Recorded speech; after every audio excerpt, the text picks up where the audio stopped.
പോയി കിടക്കടി. കൊല്ലണമെങ്കിൽ ആദ്യം എന്നെ കൊല്ല, എന്നിട്ട് മതി എന്റെ ശശിയേട്ടനെ.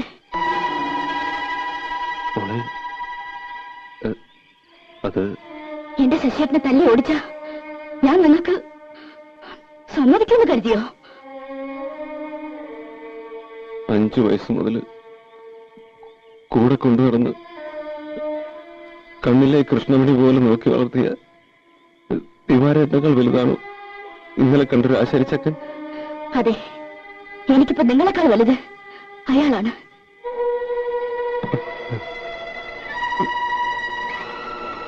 അപ്പോ ദിവാരേട്ടൻ നിനക്കാരുമല്ല. ഈ ജീവിതം മുഴുവൻ ഞാൻ മോഹിച്ചതും വിചാരിച്ചതൊക്കെ എന്നെ എന്റെ ഇഷ്ടത്തിന് വിട്ടില്ലെങ്കിലുണ്ടല്ലോ, ഈ റെയിൽപാളത്തിൽ നിന്ന് എന്റെ കൈയും കാലും ഒക്കെ പെറുക്കി കൂട്ടേണ്ടി വരും നിങ്ങൾക്ക്.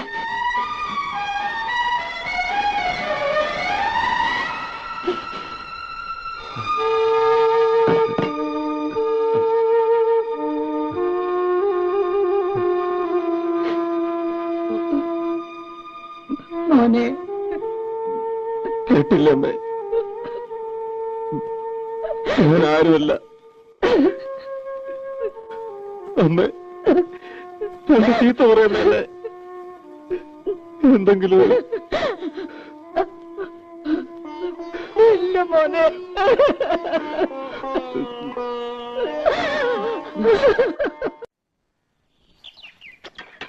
മോളെ മോളെ എന്താച്ചാ? അമ്മന്റെ അമ്മ പുഴയെ പോയി. ഒരു 11 മണി ആകുമ്പോഴത്തേക്കും അമ്മയോട് പണിസ്ഥലത്തേക്ക് വരാൻ പറ.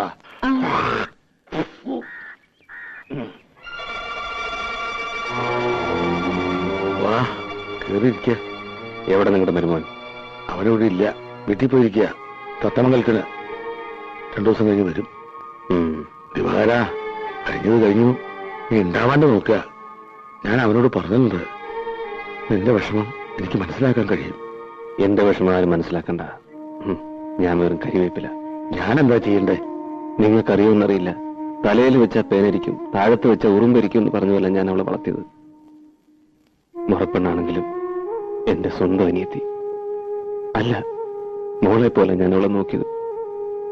ഓർമ്മയിൽ പോലും ഒരാണിന്റെ കണ്ണോടെ കണ്ടിട്ടില്ല. അതായിരിക്കും എന്റെ തെറ്റ്. അത് പോട്ടെ. കല്യാണം കഴിയുമ്പോ ഇതൊക്കെ അങ്ങോട്ട് മറക്കോടാ. മറന്നില്ലെങ്കിലോ വേണ്ട കുഞ്ഞുട്ടേട്ടാ, അവള് സുഖായിരിക്കണം, അത് മതി എനിക്ക്.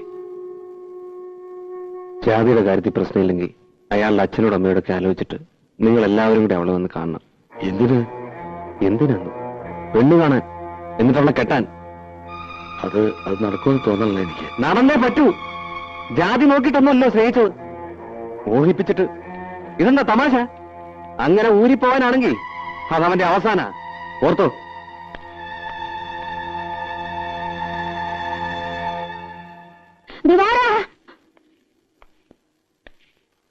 എടാ, രാവിലെ കണ്ടോ നീ?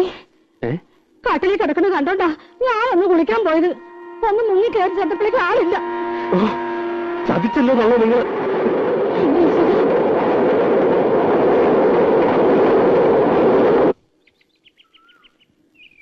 ഇത് കട്ടൻ ചായ തരാൻ പറഞ്ഞിട്ട് പഞ്ചസാരയില്ല, വാങ്ങാൻ വിട്ടിട്ടുണ്ട്.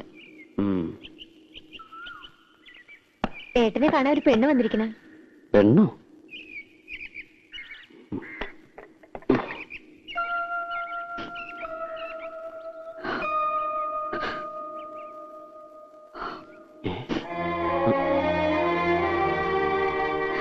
എങ്ങനെ കണ്ടുപിടിച്ചു? കരയില്ലേ? എന്താ പ്രശ്നം ഉണ്ടായത്? കരയാതെ കാര്യം പറയൂട്ടി. കാര്യമൊന്നും അറിയില്ലേ? ഞാൻ പോന്നു അവിടുന്ന്. എന്തിന്? എനിക്കിനി അവിടെ നിൽക്കാൻ വയ്യ. എന്നോട് എനിക്ക് അങ്ങനെയൊക്കെ സംസാരിക്കേണ്ടി വന്നു. പിന്നെ എവിടെ നിൽക്കും?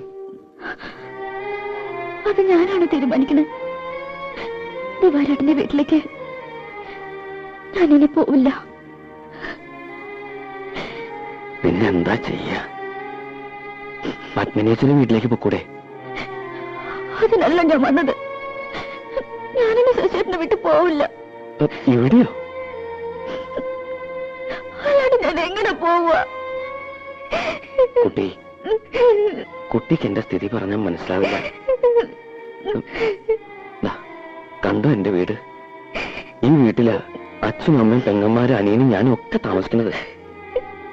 ഇവിടെ എങ്ങനെയാ ഞാൻ കുട്ടിയെ? പിന്നെ എന്തിനാ എന്നെ സ്നേഹിച്ചത്? സ്നേഹിച്ചു, അത് ശരിയാണ്. പക്ഷേ വെറുതെ ഒരു തമാശ. അങ്ങനെ പറയരുത്. മനസ്സറിഞ്ഞ് എന്നെ ഞാൻ ഇഷ്ടപ്പെട്ടത്. കല്യാണം കഴിക്കുന്നത് മോഹമുണ്ട്. പക്ഷെ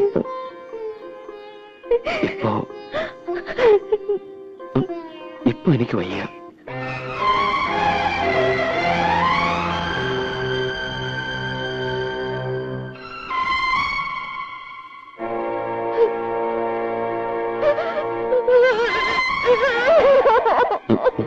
രാധേ, രാധേ, കുട്ടി, എന്താ ഇത്?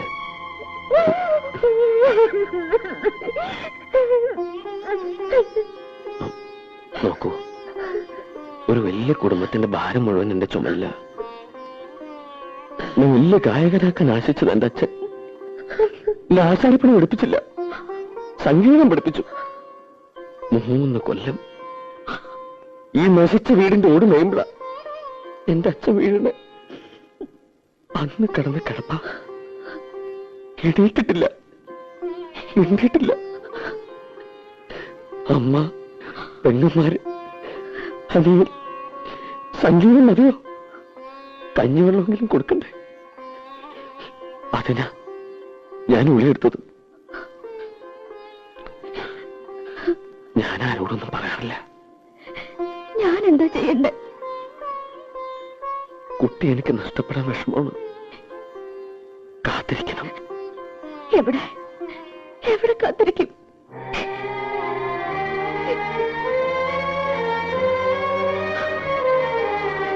എനിക്കൊരു പായ വരിക്കാൻ ഇടം കിട്ടിയാൽ മതി. അത്ര കാര്യമുണ്ടെങ്കിൽ എന്നോട് കാട്ടിക്കൂടെ?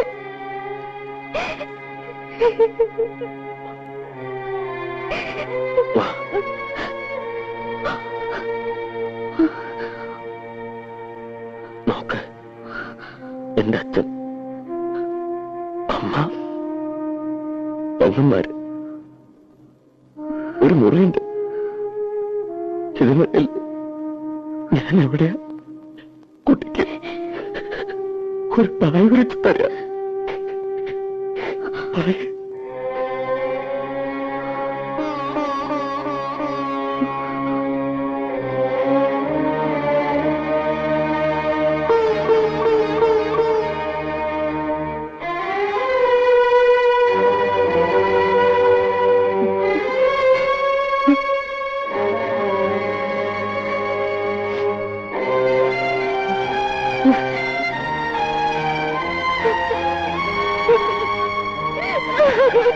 മോനെ,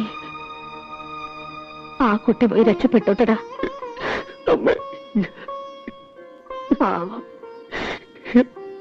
അവള് എന്നെ